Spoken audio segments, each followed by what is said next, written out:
हजारो हेक्टर क्षेत्र वणव्यात खाक, प्राणी व पक्ष्यांचा नैसर्गिक अधिवास झाला नष्ट.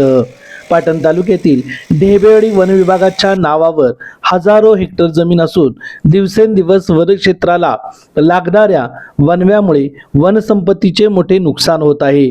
खळे तालुका पाटण येथील वन विभागाच्या डोंगराला लागलेल्या वणव्यामुळे डोंगरावरील वनसंपत्तीचे प्रचंड नुकसान झाले आहे.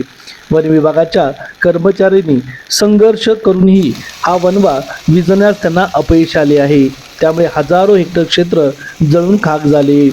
खळे येथील डोंगरास वणवा लागल्याची बातमी निसर्गप्रेमींनी वन विभागाला दिली, परंतु यंत्रणेचा अभाव असल्याने घटनेची माहिती मिळूनही दुर्घटनेवर मात करता आली नाही. आगीवर नियंत्रण मिळवण्यासाठी केवळ ब्लोअर आणि 2 कर्मचारी असल्याने वर्षानुवर्ष वणव्याच्या झळा पोचत आहेत.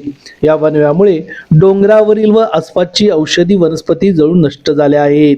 तसेच हवेतील प्रदूषण वाढले आहे. अनेक पक्षी प्राणी यांचा यात मृत्यू होऊन त्यांचा नैसर्गिक अधिवास नष्ट झाला आहे.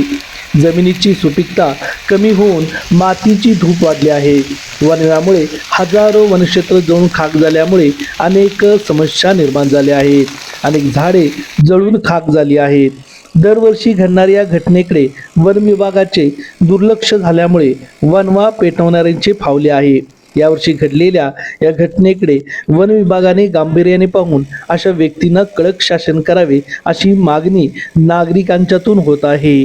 हजारो हेक्टर वनक्षेत्राला लागलेल्या या आगीला विझवण्याचा प्रयत्न करणाऱ्या वनकर्मचाऱ्यांचे मात्र सर्वत्र कौतुक होत आहे. नागरिकांनी असे वणवे लावून जैवविविधता नष्ट करू नये असे आव्हानही वन विभागाच्या माध्यमातून करण्यात आले आहे. रन फास्ट न्यूज चॅनलसाठी दादाराम साळुंखे, कराड.